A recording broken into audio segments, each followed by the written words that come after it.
Action! Camera! Alright. Well, I'm Momo. They call me the American Outsider. I'm an outsider artist. And I'm from New York. How long have you been here? 35 years. I've been a long time here. Basically, this comes from a desire to communicate, because I'm also an abuse survivor.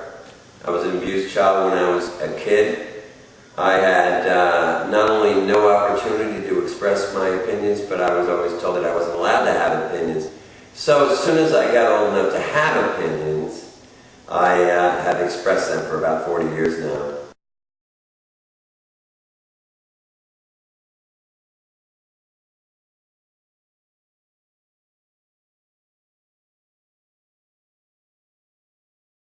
I started out as a poet, and this is kind of an interesting thing for the West Coast because I'm from the East Coast. East Coast is academic poetry and confessional poetry, which I love, and West Coast poetry I'm not really into. And so I started writing poetry. I wrote poetry for about 20 years, studied poetry, and I came to realize that I wasn't that talented in writing poetry because I had studied enough to know that I wasn't doing very well. Also, when I used to give poetry readings, in the middle of my poems there would be a couple of lines that people found very funny. So I got a lot of laughs out of my poetry, which is not what I was looking for. So eventually I turned around and started going for humor instead. I work a lot of times with Lawrence Getty, who owns City Lights Bookstore. And Lawrence, of course, feels that art and poetry should be insurrective and should be on the side of some sort of revolution. So when I actually painted with Lawrence, I tried to point out to him that any free expression is political and radical as long as it's honest and a free expression. It will always be, radical. And the thing that I got into was the Russian writer Solzhenitsyn, who was involved with the Gulag over in Russia. And you could not write anything, or you might get busted for the paper trail.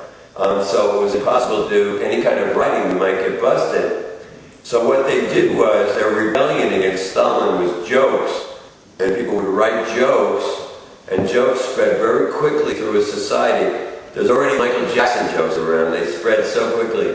So what they would do in the Gulag was tell jokes, and you could whisper a joke to someone on line next to you, and as your form of rebellion. So I came to realize that humor is actually the most effective rebellion there is, because number one, humor spreads so quickly.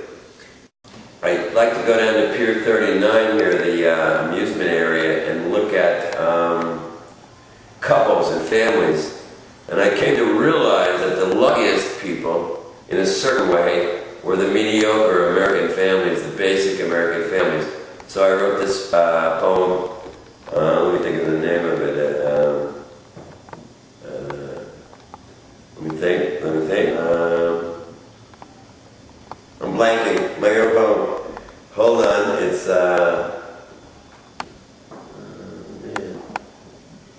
let me think for a second and then shut it up. Let's see, how'd that one go? Okay, got it. This one's called Fat and Ugly. And it goes like this. I wish that I was fat and ugly, with a fat and ugly wife. We'd both be fat and ugly, but we'd stay together for life. We'll have a bunch of children, 5 or 6 will do, and if we're really lucky, they'll be fat and ugly too. We'll all be fat and ugly, we'll have a happy life. My fat and ugly children, me, and my fat and ugly wife. And I'm not trying to be oppressive to those people, but what I'm saying is that the ego gets in the way so much, and my failed relationships were all about ego and about how good looking everybody was and how cool everybody was. So I got to thinking that the lucky people were just the basic American families that go bowling and have pizza, and their kid finishes 4th in the race, And they're just, the point of this is, once again, you can understand them. They rhyme, so they actually are poems. No one is willing to, even though when I give a poetry reading, everybody loves them. Everyone has this vision of poetry is supposed to be dead serious and about death and revolution and all this other kind of stuff, which is, as I said before, completely crap, because any free statement is entirely political, because in our world, the whole deal is the unfree are not allowed to speak.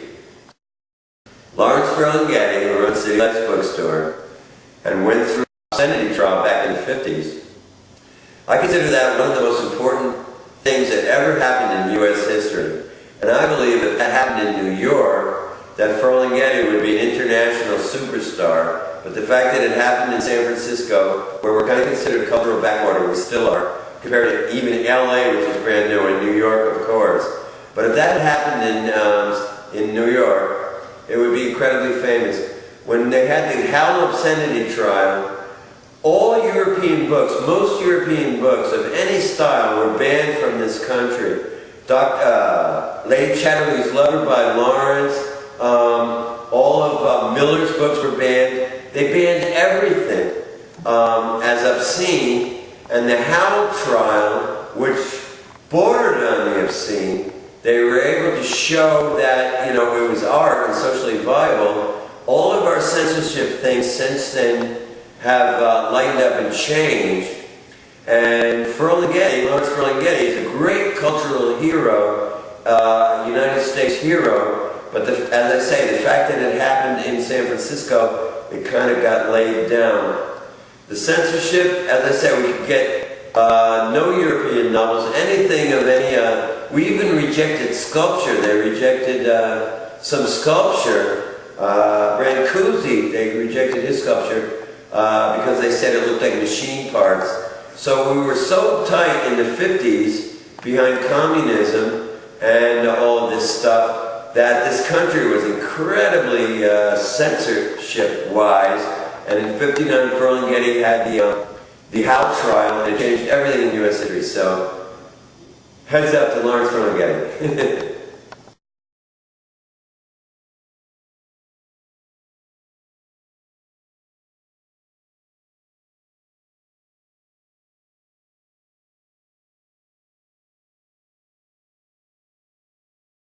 I wrote this poem for my ex-wife, someone who deserted me after 15 years and really hurt my feeling about her. But I wrote this poem for her. There was some nasty stuff at the end of this poem. And one thing that I'm adamant about is, I'm not a misogynist. I love women. I have 3 daughters. In fact, I pretty much like women more than men. So I love women. This might sound a bit misogynist, but it was a revenge poem, and it goes like this. For Lisa, my ex, and it goes like this. I wrote this poem just for you, composed it in my head. That's really quite amazing, considering I'm dead. I died when you betrayed me and took my child away. You really are a worthless cunt, that's all I've got to say. And that's one. Sad and skinny, happy and fat. She got the kid, I got the cat. She got a husband, she got a house, I got a hotel room and a mouse. Sad and skinny, happy and fat. She got the kid, I got the cat. So there you go. It's civil, but it rhymes. Anyone can understand it. And I'm not the first one to say this, but I basically tried to copy kindergarten children with my painting. And the whole idea behind that is color, balance, and not trying too hard. So I started drawing with crayons, so I hung those up in my room. People started coming by my room and saying, "We hear you're an artist." And I said, "What?" "Well, we hear you're an artist." And I go, "Well," and I was very embarrassed, and they said, "Would you be offended if we offered you $20 for that drawing?" What was it? It was crayon on paper, and they're offering me $20. So suddenly it hit me, hey, maybe this is the way to go. And so, unlike most artists, I had instant success. I actually started selling things before I actually perceived myself as an artist, and it went from there.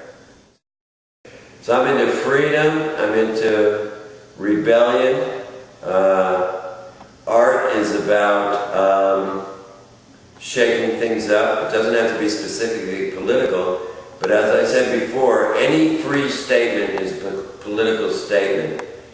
So the function of art, I think, is poetry, especially poetry, not so much painting, but both, but to express the reality of what it's like to be here now. And modern poetry, or all poetry, is the true history, because all history is a lie. All history is autobiographical and written by the victors. And the true historical references are art, poetry and art, because they're not lies. The artist's responsibility is record the honest evaluation of what we're going through and expresses what we're going through now.